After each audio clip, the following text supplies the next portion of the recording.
the contemplation of mortality is deeply spiritual and can create genuine transformation if it leads you to the realization that you are not this body. You are that which is eternal. You are the essence of love itself, and it cannot be touched by anything in this world. Love does not know death. Dr. Adam Rizvi, my guest. And if you ever had a question about what it would be like on the front line when people are transitioning, Adam Rizvi, doctor, is familiar with that. And I guess maybe death wish as a child, imagining that you were dead and that was a pastime, that got my attention. So why don't you give us a background to start out with? That's a funny pastime, huh? Well, it started off with a very multicultural background. My father was born and raised in Pakistan, a Muslim family, moved to the States to support his family. My mom raised in a pretty deeply religious Roman Catholic household in France, actually in Brittany or Normandy. And she ended up moving to the States after getting married with my dad. And it's amazing. They fell in love with each other from two very different backgrounds. But growing up, I essentially was faced with this cognitive dissonance of, okay, well, clearly the two traditions are very different from each other, but there's also points in common. And so naturally I gravitated towards, okay, what is in common to both? And fundamentally they shared the same idea of a creator, of a God. But even deeper still, the idea of being kind and loving and supportive and helpful to your family and to those around you, contributing to society, that kind of thing. But it sort of lit a fire in me of wanting to explore more. And that got me interested in comparative religion in college. It essentially kicked off my spiritual journey well before medical school.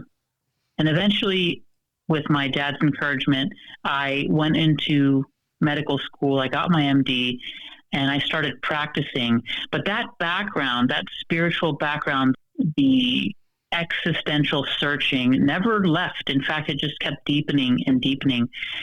And I had a rich spiritual practice all throughout medical school and into residency and then fellowship and then into being a practicing physician.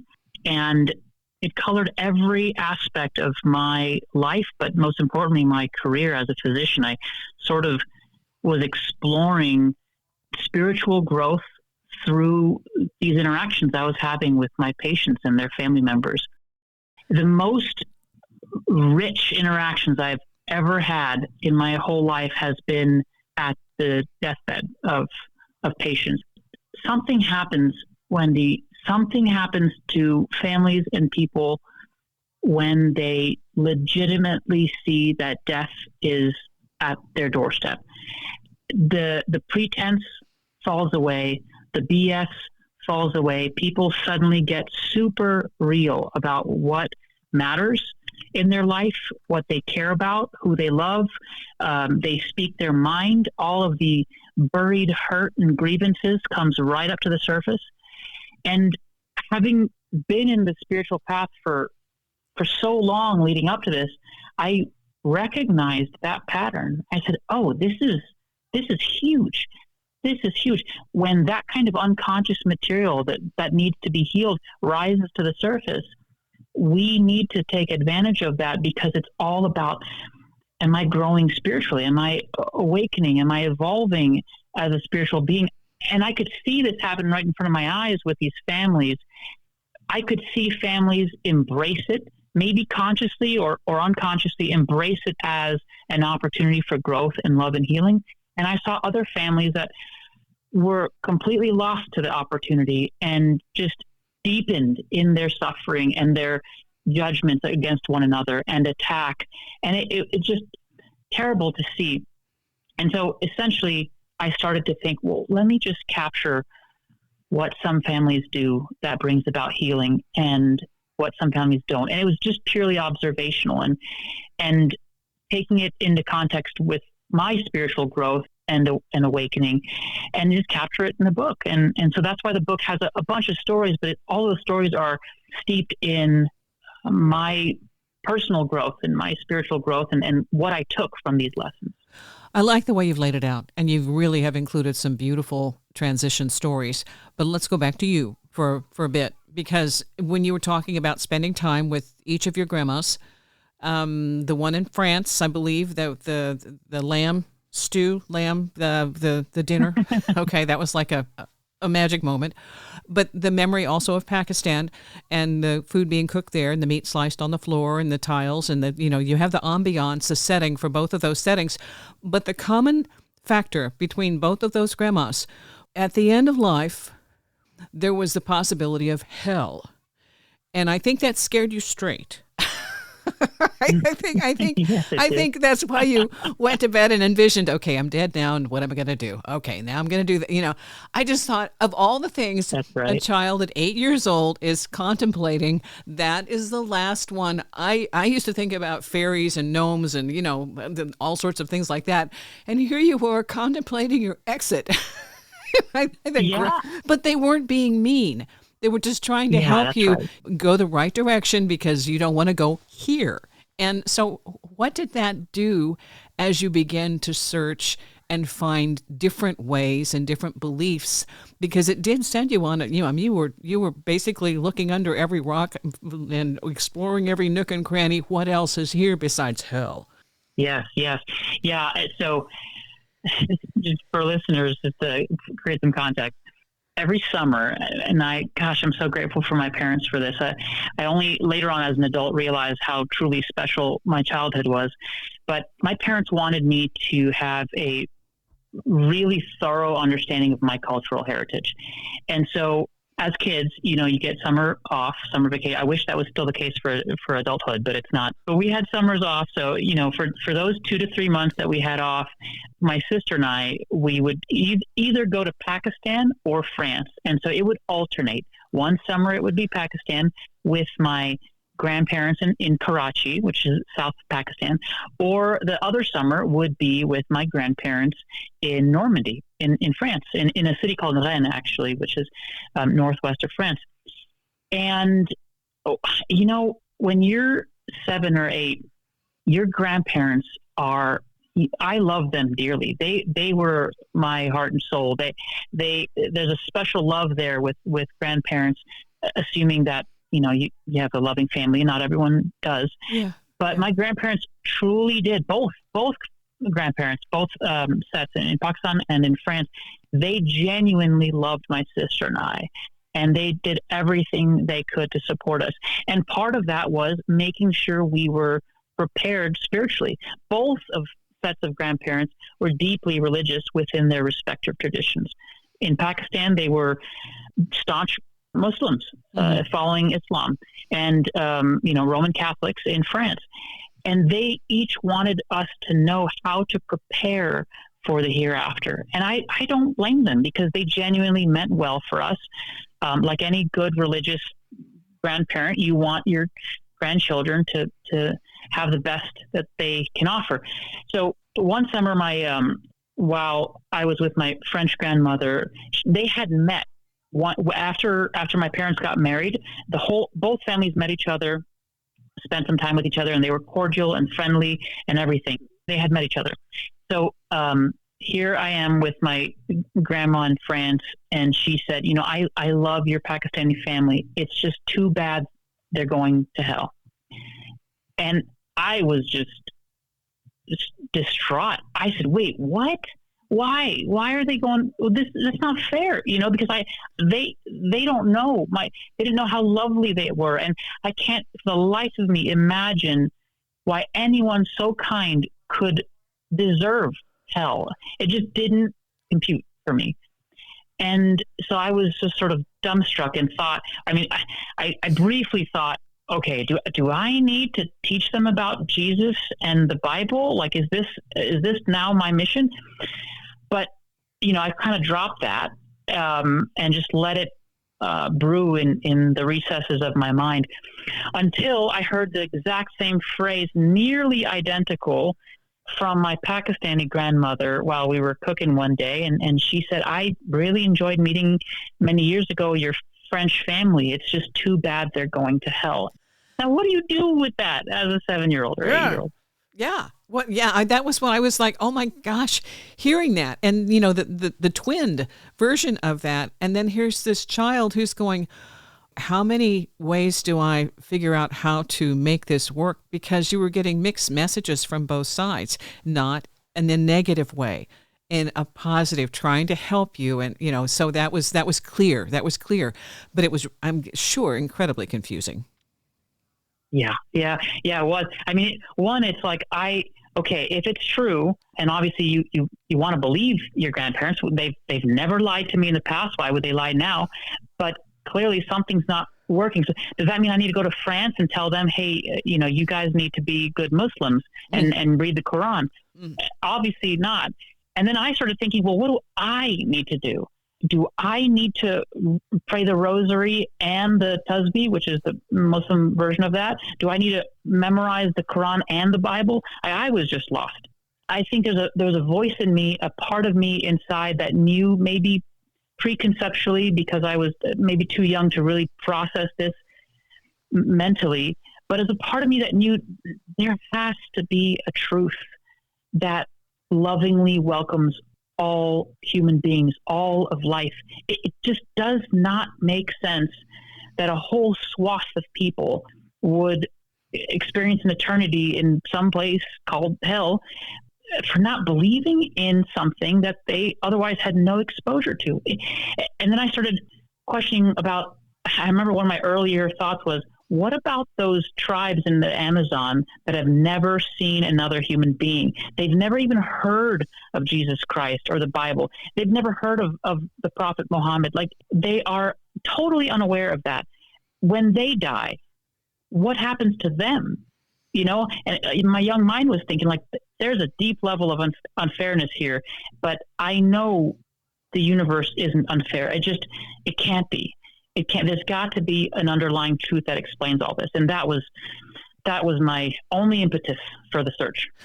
I think you had an amazing insight and amazing awareness that set you on this path, because you wouldn't be sitting beside the bed of people who are transitioning without the kind of knowledge, the kind of empathy, the sincere caring that you exhibit. And I know A Course in Miracles has made a very profound emphasis on you. I remember when I was reading it back in the early 90s that my thing was, I chose one, and it was, I am open to receive miracles. That was my favorite, and it still is. So when I saw that you were, that this was a very powerful emphasis for you and the way that you see people, because it's everyone is accepted. There's no differentiation.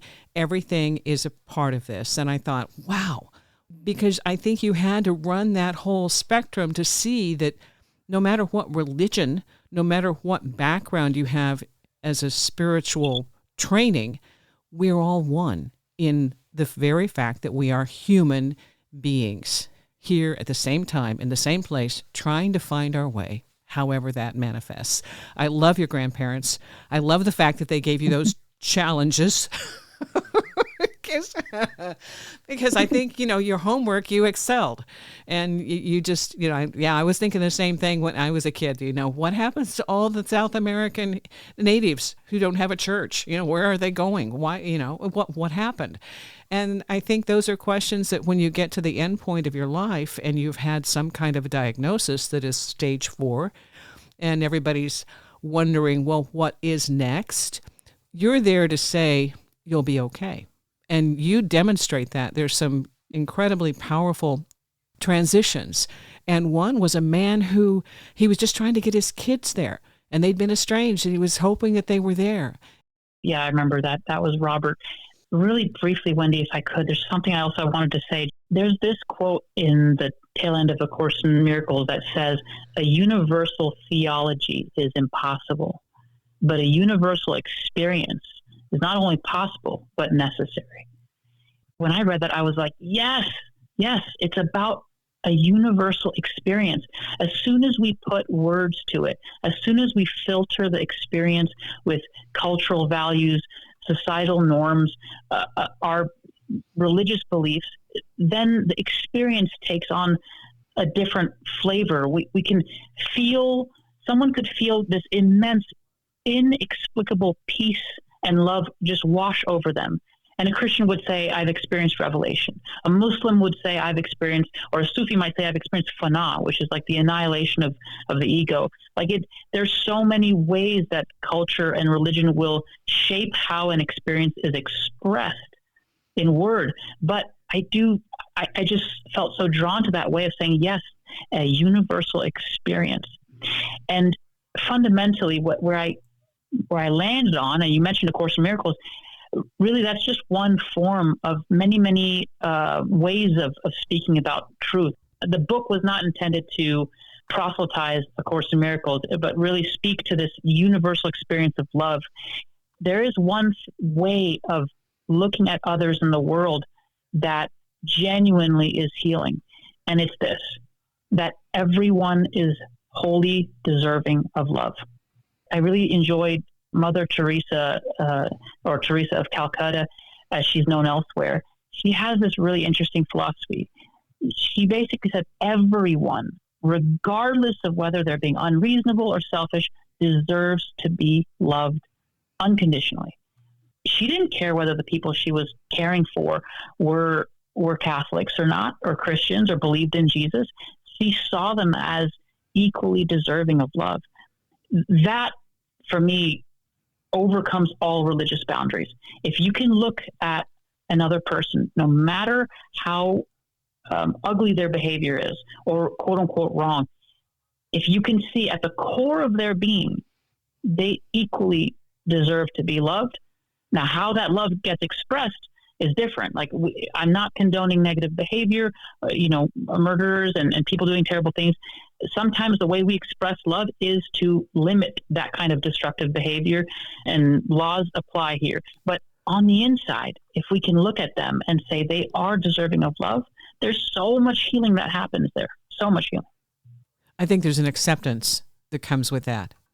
Yeah. There's a vulnerability, the acceptance, and you drop all of the facade of I am this, I am that, the mask that comes with I have to be a certain way, I have to be seen a certain way. It's like, okay, I'm done with that. And especially if you're facing death, then all of those things just drop away. You can't hold them up anymore. So let's get back into Robert. Robert, your experience with him. So many interesting things happened with this one gentleman. So he had a condition called COPD. It stands for chronic obstructive pulmonary disease, and it was end stage. We knew that when he got to us. It's actually a fairly common thing for people to come to the ICU with, where they have a pulmonary disease, that meaning their lungs are affected and they cannot breathe anymore. And it's an interesting thing. Yes, there is such a thing as lung transplants, but it's rare, and you need to meet certain criteria. So often people with end-stage lung disease, they come to the ICU and to die, essentially. And this was Robert's case. He had end-stage COPD. While he was still able to hold a conversation, he was telling me about his son, who he was estranged with, and his children as well, and really wanting to talk to his son before he goes. He had a sense that he may not make it.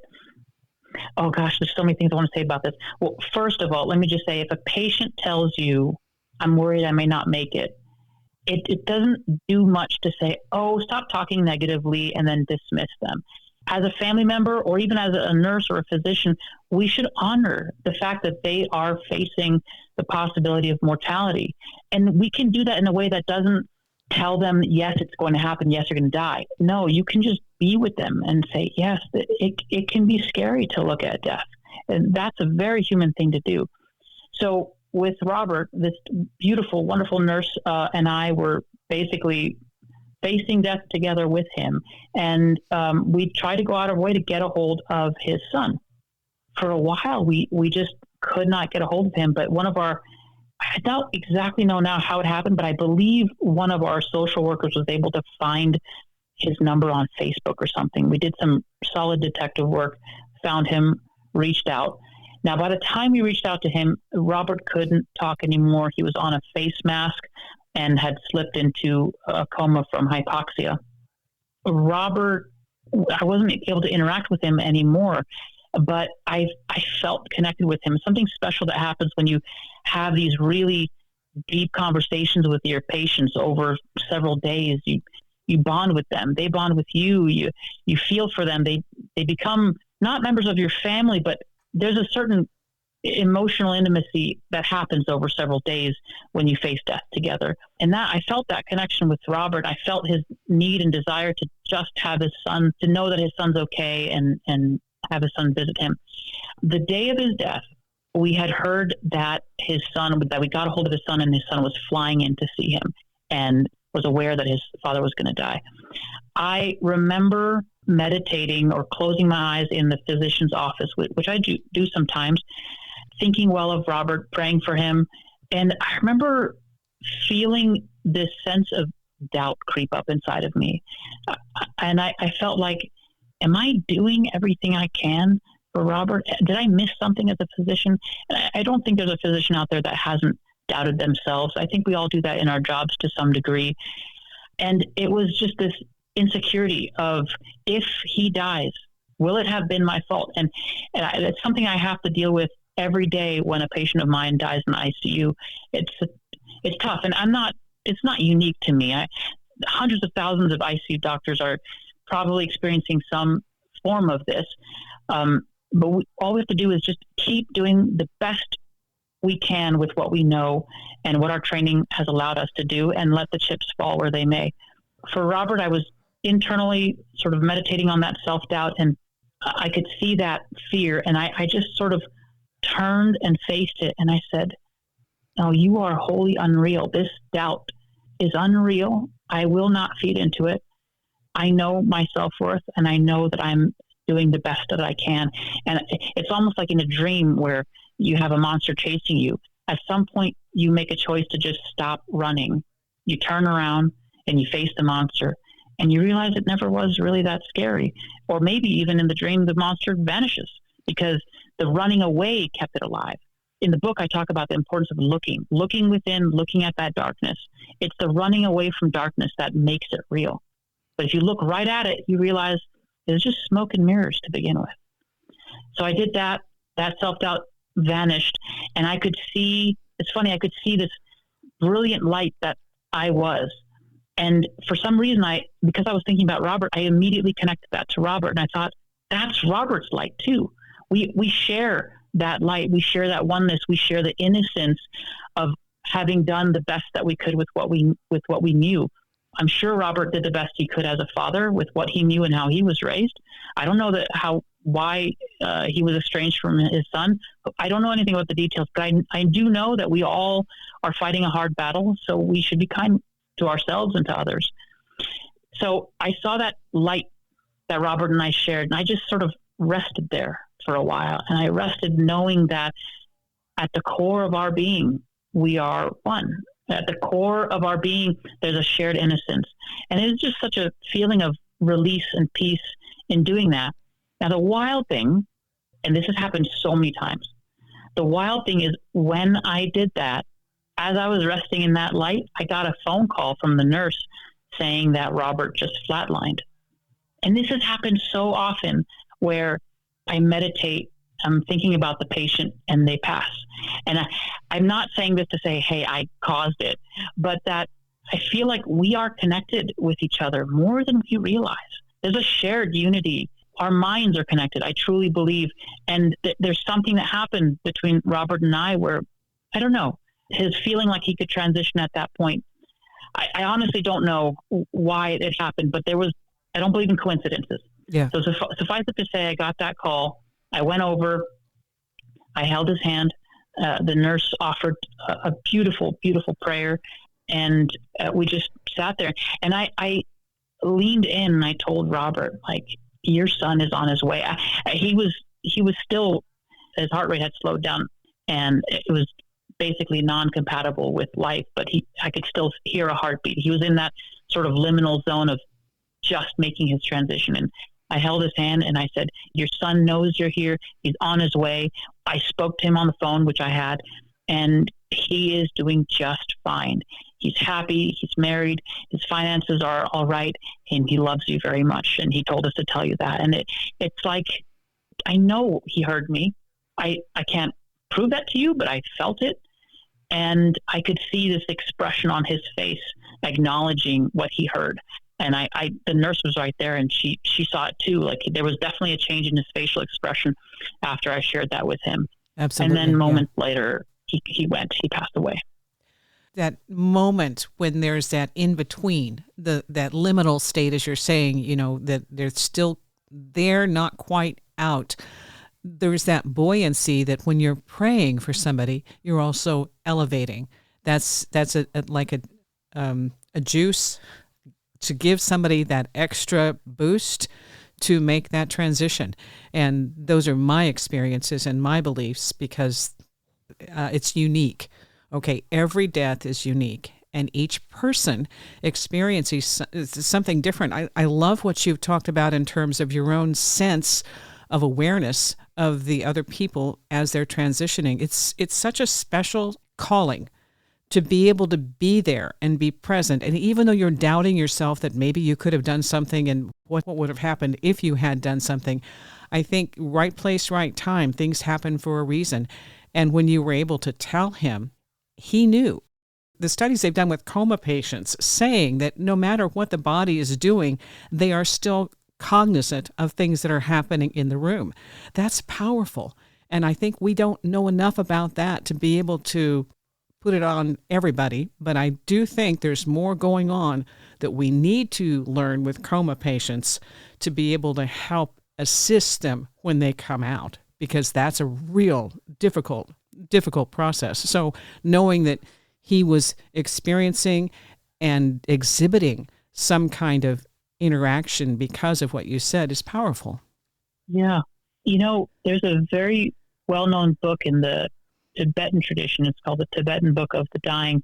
It's a whole series of practices and prayers explicitly to help a being, a mind, a human who's actively undergoing the death of the body, to help them make the transition, remind them of what they're seeing and what they're feeling, and that this transition is them moving on from the physical to the non-physical, because so much happens, I can imagine, in that transition. But for a mind that is conscious and aware as that transition happens, what a gift. And it's not just a Tibetan tradition. There's many traditions that have that sort of guided prayer for a soul as it makes its transition. One other thing that you said that I wanted to highlight is, I think we undervalue the presence of people at the bedside of someone dying. Even if we don't utter a word, holding an atmosphere of genuine positivity, a desire for freedom for the person who's dying, love, just holding love in your heart. There's something, and I'm not an expert in this, there's something on an energetic level, on a soul level, that I think we can feel when we're dying. And if just on a practical level, imagine you're dying and you're surrounded by people that are angry at each other, that are grieving, that are yelling and blaming others for your death, versus being in a bed surrounded by people who not only love you, but are giving you the freedom to go and make your transition. That's a whole different atmosphere to die inside of. And I think that's one of the messages I was hoping to convey, is you have more power and impact than you realize, whether you're a healthcare provider, a nurse, a physician, or a family member who's sitting at the bedside of your spouse or your husband or your parent. Like, your state of being, your emotional and mental state of being, has a huge impact on the person who's making their transition. In the book, you include exercises in different chapters that address not only what the person who may be transitioning, dying, is going through and learning how to let go and release, but while you're still alive, looking at the things that may be holding you back in your own mindset, your own belief system, your own challenges. That's incredibly helpful. Chapter 6, Waking Up in the Dream, talking about in the dream, sometimes you don't know that you're dreaming. It feels so real. And if you've done lucid dreaming or out-of-body states, that kind of thing, all of these stages are reality. And what we do when we buy into a certain reality, like death being a bad, fearful, awful hell scenario, we imprint and we build the scenario that makes that real. Addressing those kinds of things. What kind of beliefs do I have about this and about what will happen to other people? And we can shift it right now and change that kind of reality, especially when you're trying to be present for someone who is at stage 4. You're offering people tools in addition to understanding that love does not know death.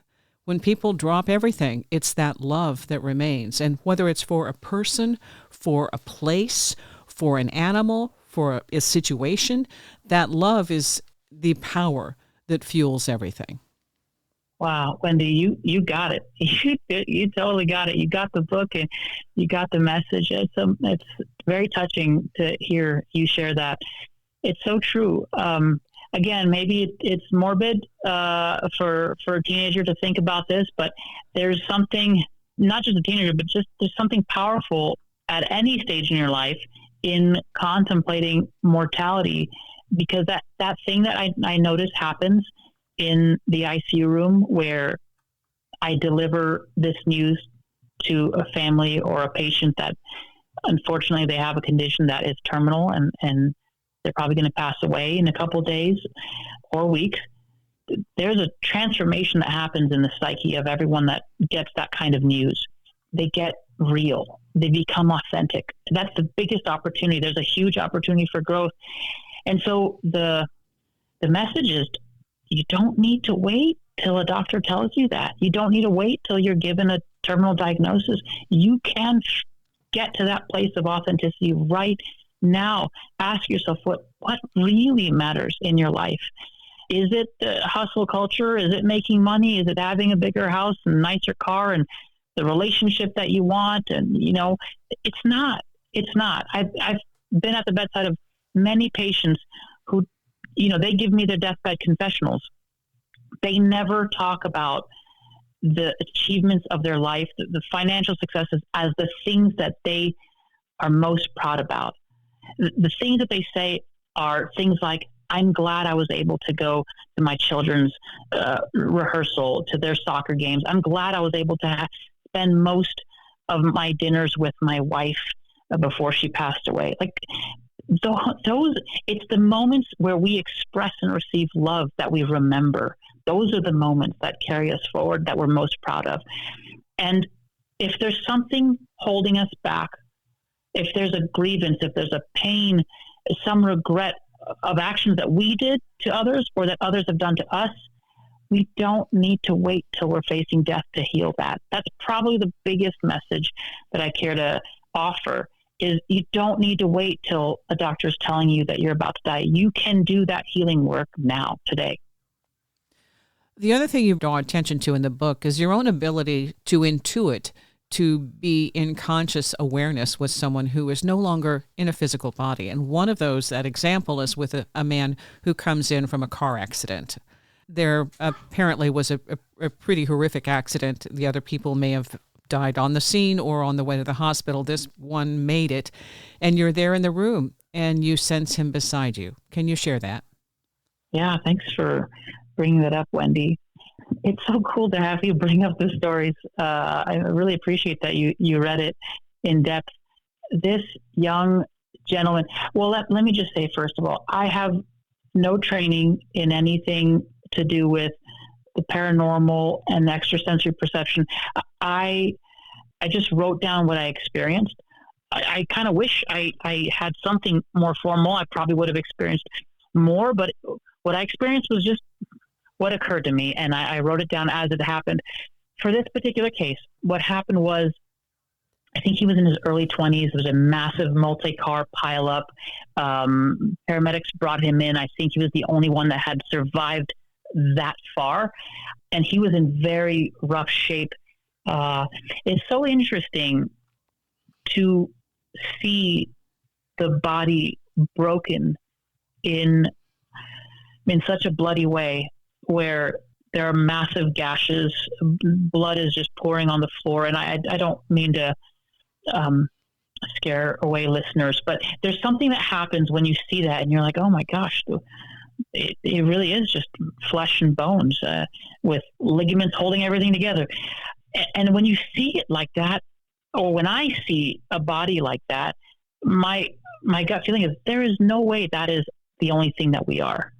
There's no way that this meat suit is the beginning and end of who we are as beings. Like it's just incomprehensible to me that most of our Western science is predicated on the belief that we are these bodies and that's it, and there's nothing more to us. There's no way that can be the case. So this young kid comes in. The paramedic is straddled on top of him doing chest compressions. He comes into the trauma bay. Multiple nurses are putting IV lines in him. A respiratory therapist is working on getting a breathing tube in, connecting him to a ventilator. And his heart stops. And I'm in the ED at the time. I come into the trauma bay. The ED physician and I basically start running a code. Running a code means a code blue is when your heart stops. And to run a code means you stand at the foot of the bed and you orchestrate the resuscitative efforts. So my job was to hold the big picture of what was happening and what needs to happen. And I designate roles. So this nurse is giving meds. Then this nurse is establishing IV access. And this therapist, respiratory therapist, is taking care of the airway. Everyone has their role. And when I want let's say calcium chloride or epinephrine to be given, I tell this one nurse to give it, and then she offers closed loop communication, says, okay, epinephrine given, and we move on. So we are working like a team, just going at it, pushing medications, doing electric shocks, going through a very structured approach to resuscitating this young man. And the whole thing lasts almost an hour, because when someone's young, we really want to go for it, because the body when it's young is really resilient. Now, about 30 or 40 minutes into this code, I feel someone standing next to me, and the ED physician had stepped away and because he was busy, and said, okay, you got it? You want to run the code? And I was like, yeah, sure, I'll run it. And I turned to my right, wondering, like, was it the ED physician who came back to check up on things? But I didn't see anyone there. But what I saw was this faint outline of a figure sort of above me and to the right. And my gut feeling, my intuition was, this is the kid. This is the boy who's in front of me, and he's right here next to me. And the odd thing is, I could hear him. It's sort of like I could hear a voice in my head, not mine, but someone else's. And it's funny, like I felt this intuitive sense, like I am hearing this boy's voice. That's the knowing that came inside of me. And the question he asked was, is that me? And he wasn't worried. He was very calm, almost amused, and said, is that me? And I looked at the body, and I could feel like he was seeing what I was seeing. And I said, well, that's your body, but that's not you. And he kind of felt like he was nodding and just observing. And then something interesting happened. I was looking at his body, and it felt like I was looking at a movie screen, like I was just watching a display of light and shadow being projected on a movie screen. And I felt like I could fall through it to what was underneath or behind the screen. It's like I moved through a veil where now I wasn't seeing the body anymore, but I was seeing this sort of shimmering light. And it felt like, oh, I'm looking at his soul. And I don't like that word very much because it's misconstrued and it has so many different meanings. But I felt like this is the light of who he is underneath the body. And I was like, oh, that's interesting. Oh, wow.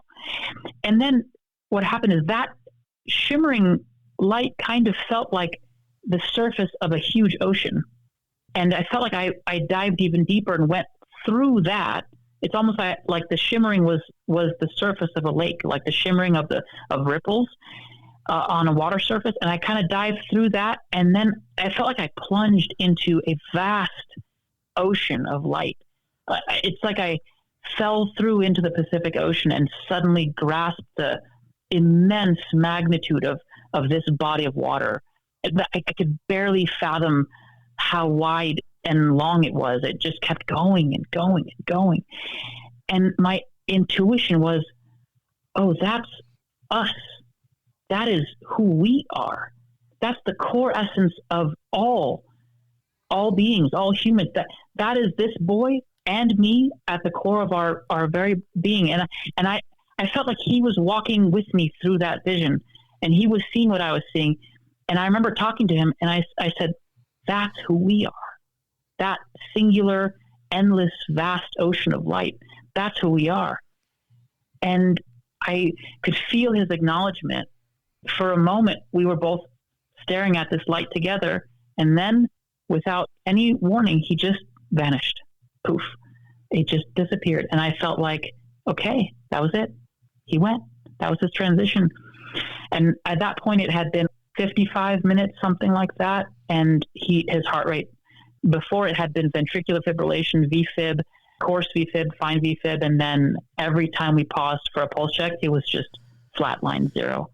And at that point, at 55 minutes roughly, we decided to call it. The ED physician had come back, and there was no way we can retrieve him. So we called it. We had a moment of silence. And it's funny because I knew he had already made his transition just moments ago. And that was how he passed away. They do have a language for that. It's called a shared death experience. And I've talked with some near-death experiencers who've actually been through that kind of a stage, their own unique perspective with whoever it was that was transitioning, usually a close relative, sister, brother, spouse. And it's life-changing. In this chapter, you also give a practice. I could see peace instead of this, because some of these scenes you're describing, being in the room when there's all sorts of trauma and blood and gore, and then having that transition where there's this transcendent experience that you actually became part of. There's no language that can share how amazing that is, but it is life-changing.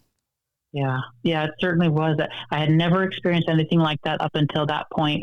And even talking about it right now, it doesn't do justice. It's this feeling of, I don't know how to express it. It's like when you go into the ocean, if you swim out into the Pacific Ocean, I'm in California, so that's what I'm thinking. And you get momentarily, you get a sense of how deep the ocean is. And it kind of scares you a little bit, because it's not like a swimming pool where hey, that the floor is like 3 feet below me. It's like you suddenly briefly touch the vastness. And it is beyond comprehension. That's kind of what I felt. I had never heard that term shared death experience until I started to have these conversations with people. But I agree with you. I think that's what it was. And the thing about that, too, though, is that you don't have to be a medium. You don't have to have any special skill. You just have to be human, because these things happen, and we're basically hardwired for this kind of stuff. We just don't address it. And there are no real classes from the time you're a kid, unless you have it in your family in that background. There isn't an instruction that says this is how you do it, basically because it's different for every single person. Each person is unique. And the fact that you had it as in the position you're in, I think it's wonderful, because then you're able to be present for other people. And the fact that you have also the education, the background with all the different religions and different lifestyles of spirit, the way that people connect, then you can be present for somebody in a way that others can't, who if they're one denomination their entire life and they don't see the broad spectrum of how we connect with spirit. Doesn't mean that they're in the wrong place. It just means that it's so wonderful to have someone with your background who can step forward and meet them on an equal plane. Does that make sense? Yeah, it does. And I'm so grateful. None of this, I guess, on the conscious level was planned. I'm honestly grateful to my parents for the exposure they gave me and for my upbringing. But yeah, you're right. It sort of creates a deep level of acceptance and respect for every path there is out there. I like to say sometimes there are as many paths to God as there are humans. It's just everyone's unique. We all have our own unique path to source. You use a lot of Shakespeare in here, okay? And okay, was there a reason you chose Shakespeare? Gosh, I love him so. I just love Shakespeare so much. He captures what I feel in such a poetic way. I mean, there's just so many ways that he expresses this. Oh God, there's this one phrase, I definitely quoted it, where he talks about the cloud-capped towers and the solemn temples, and it will leave not a rack behind. In that basic short poem, he says, everything we see is just like a vision, and it dissolves into thin air. And I love that expression, because when I'm, sitting and meditating, and I face the heaviness of regret, or the burden of judging others, or just the suffocation of anger, and how it just clouds your vision. When I face that and I'm able to heal it, it feels like it's evaporating into thin air. And then I just wonder about all these problems we face that seem so real. When the work is done, when healing is done, they do become like thin air, like visions, as Shakespeare says. And the way he talks about it matches my experience of what healing feels like. That's why I use him. Going into the deathbed exercise step, was this what you trained for when you were in your teens? Because I'm thinking Wednesday Addams might be the perfect the perfect comparison for this one. Yeah, it's different though. I'm glad you mentioned this. If you just say nothing's real, everyone's going to die, nothing matters, that leads to depression. In fact, that's Jean-Paul Sartre and Albert Camus. They are famous existentialists that arrived to this conclusion that nothing matters here. And I don't know if this was Sartre or Camus that said this, but they said basically the only question there is to ask is whether or not to kill yourself. And that is deeply morbid, and I don't agree with that. Yeah. That's not the only question. But if you stop there, if your focus on mortality stops there, then of course it's morbid. But the contemplation of mortality is deeply spiritual and can create genuine transformation if it leads you to the realization that you are not this body. You are that which is eternal. You are the essence of love itself, and it cannot be touched by anything in this world. It cannot be touched by thought, by emotion, by feeling, by regret and resentment and fear. None of those things can touch your eternal nature, and that's the benefit of contemplating mortality, because it will guide you to the truth of who you are. In my view, it gives you permission to breathe. It's just like, I can relax. Okay, what's here? And so now it becomes more of an adventure and more interesting and more, I'm just more curious about what all's really going on, because I'm going to have the body for a while and I'm going to lose it eventually, but what can I do while I'm here? And what else is there to learn, to know? How many ways can I see things differently? To me, it just opens up a whole new vista of things that are possible. And that's what I see. Yeah. Even when you are speaking the language and saying the only choice is, and that's it, I'm not saying it, I'm not going to say it out loud, I feel my body just kind of deflate like a tire. It goes flat. Yeah. But when I feel the release of, everybody dies. My pets die. It's excruciatingly painful to lose them. Yeah. And to lose a person. The pain is, and yet when it finally lifts, and when you're finally able to say, I know that they are okay. And I've experienced pets and knowing they're okay and having them be a ghost and all that. And it's not the same as a body, but it's a relief and it's a release and it's a renewal of, wow, I'm going to do that too. Oh, that's fascinating. Okay. And when you meet somebody who's deceased and they let you know that they're not dead and they're still around, it's mind-blowing the first time. Eventually it gets like, okay, guys, give me a break. But that thing is, it's a release. And for me, it's like, okay, I can get on with living. I can relax. I can breathe. I'm free. But I never looked at it like that until I realized how my body changed when I was around that kind of enthusiasm, that kind of joie de vivre for life of, wow, look what's here. It's just amazing. Yeah, you're so right. There's something that happens when you discover your essence, and your essence as unconditional love, as pure presence, pure awareness that cannot be affected by anything in this world. There's a lightness of being that comes. It's like the feeling, well, first of all, we do so much in our lives in order to be loved, in order to be respected. We chase after things because deep down inside there's a worry that we don't deserve to be loved. And we live our lives trying to please people, and maybe it shows up differently for different people.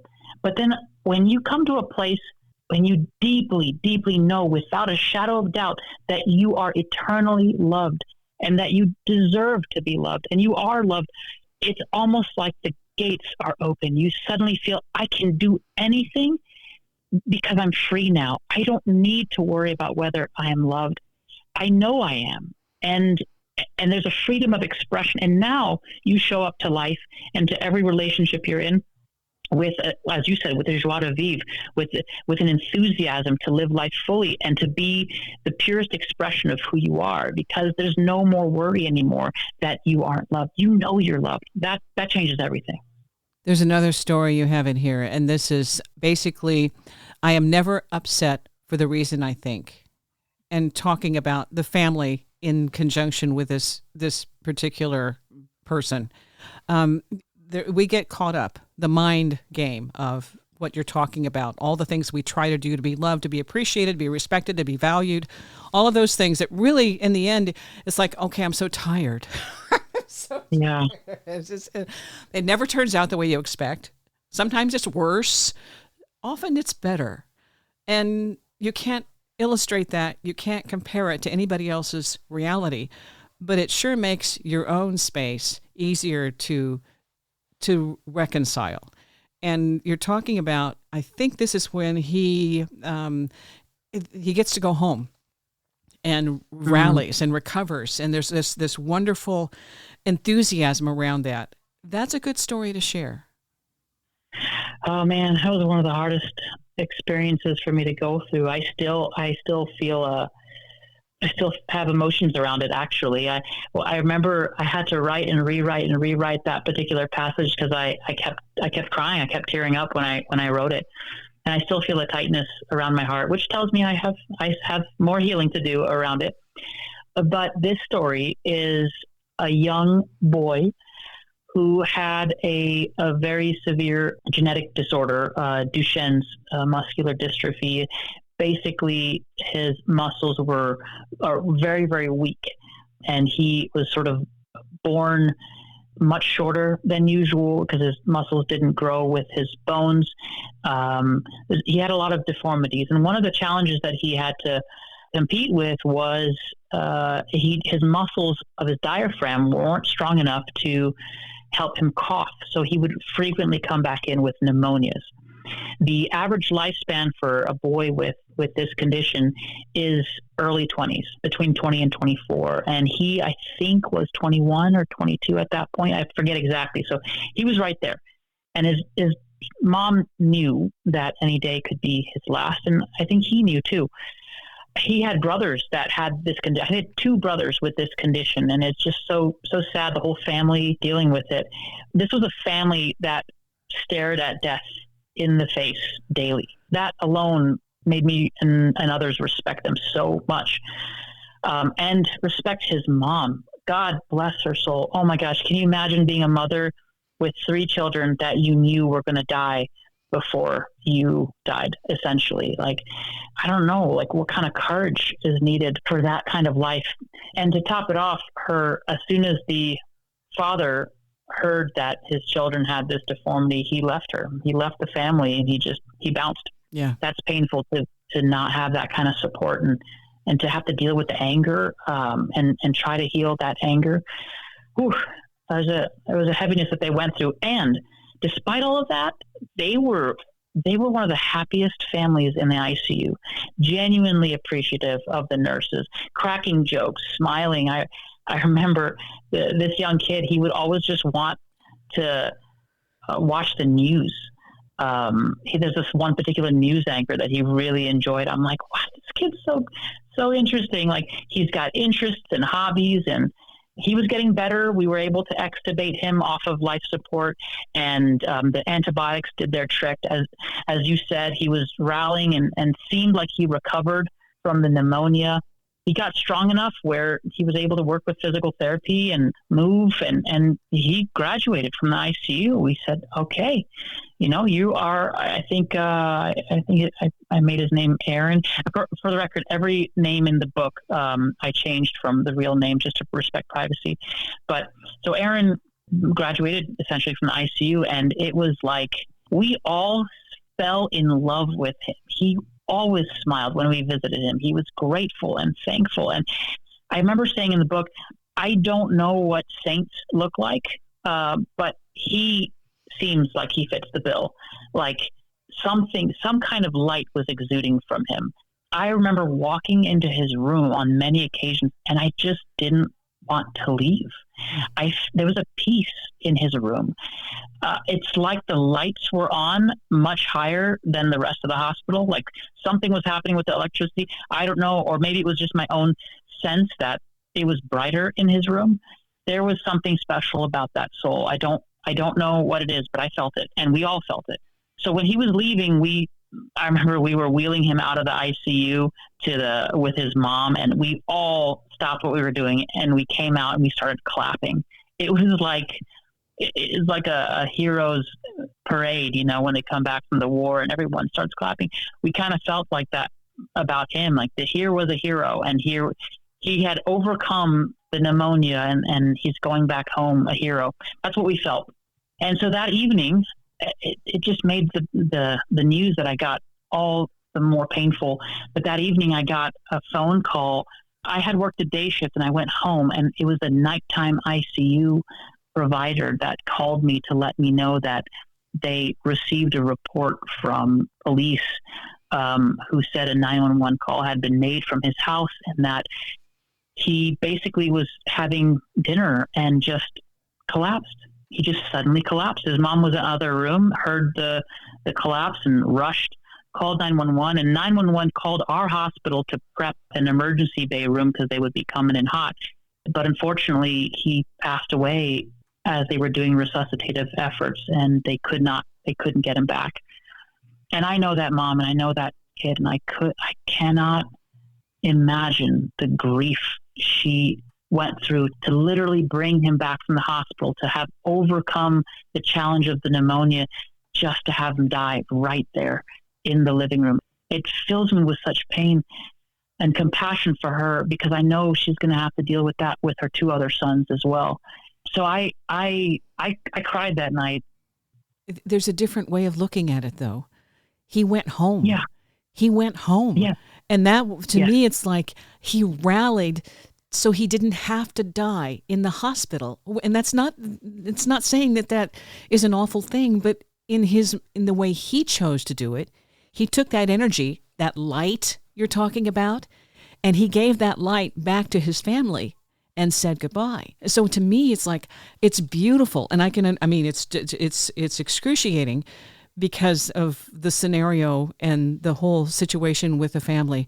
But as a soul, for him to be able to do that, to recover, to rally, to say goodbye, to cheer, to that buoyancy that comes with that, and then to go home and say, okay, I'm sorry, but I'm leaving you in the light. And I think that's just magnificent. So I'm glad I hear your angst, but I'm glad you shared this story, because it's just another perspective of how we check out in a neat, positive, illuminating way.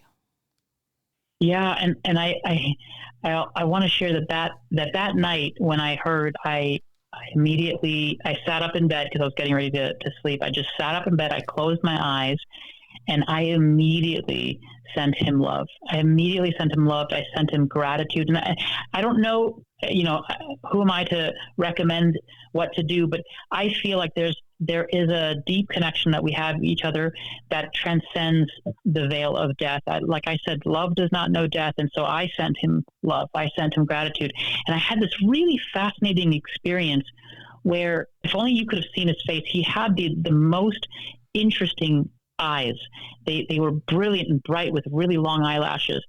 And I remember meditating and sending him love and genuinely going into my heart to create a sense of freedom and letting him know he is free and he is loved and he is, I'm grateful for him. And as I was doing that, I saw his eyes appear in my mental vision, my third eye, if you will, sort of just coming right there at me and beaming love right back at me. And I felt a very strong connection with him, almost as if he was saying, I love you too, and I'm grateful for what you did for me too.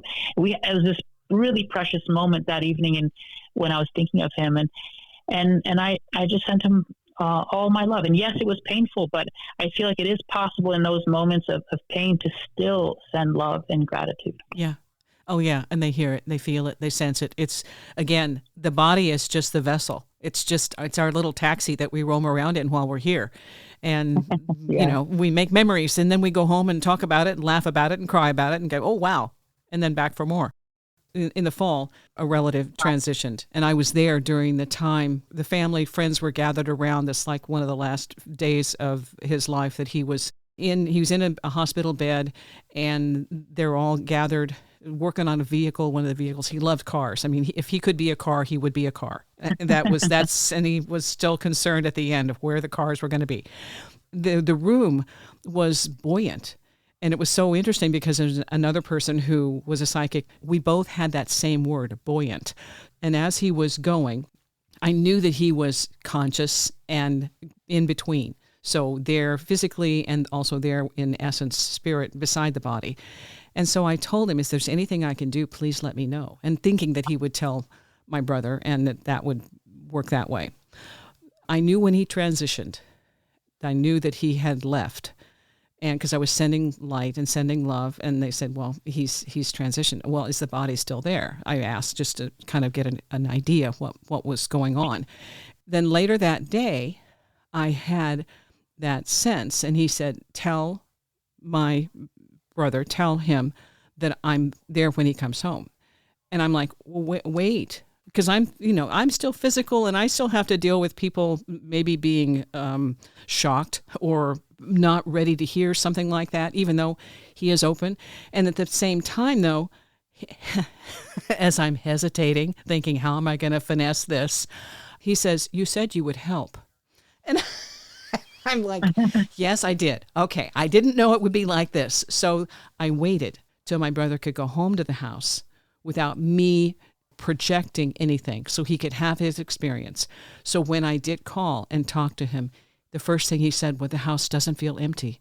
He's still here. And then I could tell him what I was supposed to say. So they are present and they are with us. Even if we don't see them, if they don't have a body, that essence is so incredibly present and stronger than when we are in a physical form. And that's my experience. I just wanted to add that so that if someone is listening and curious and wondering about that ability for someone to be aware of your presence, even though you cannot speak to them, and they may not be able to speak or hear you with their physical body, they are still a part of this reality and present as they're continuing to do their earth walk until they transition. That was my experience when he said, but you said you'd help. I'm like, okay. Yeah. Okay. Yeah, I did make an appointment. I did. Yeah, it's just that thing of you don't want to offend somebody. You don't want to interfere. You don't want to impose. I didn't want to in some way predisposition this to something happening before he had his own experience and then could say authentically, he's here. He isn't gone. The house is full. It feels, so that's another reality. That's a great point. I'm so glad you shared that. Very true. Very true. Your book is for anyone who is experiencing a transition or experiencing a previous loss and just needing some kind of comfort, information, awareness. Love does not know death. It certainly doesn't. And it's a great title. Thank you. Thank you so much. I appreciate that, Wendy. It's been such a pleasure to share these stories with you and dive deep into this. It's absolutely a joy. Well, and you also have a podcast, so let's talk about that too, because there are people who might have just gotten a little tip of the iceberg here, and then your podcast is it Letters to the Sky? I do have a podcast with my co-host, Stephen Downs. It's called Letters to the Sky. We talk about spirituality and enlightenment and really the practical aspects of growing, of developing, of playing this game of spiritual awakening. If you are interested in reading some more of my work, I have a Substack. It's adamrizvi.substack.com. It's called Adventures in Kindness.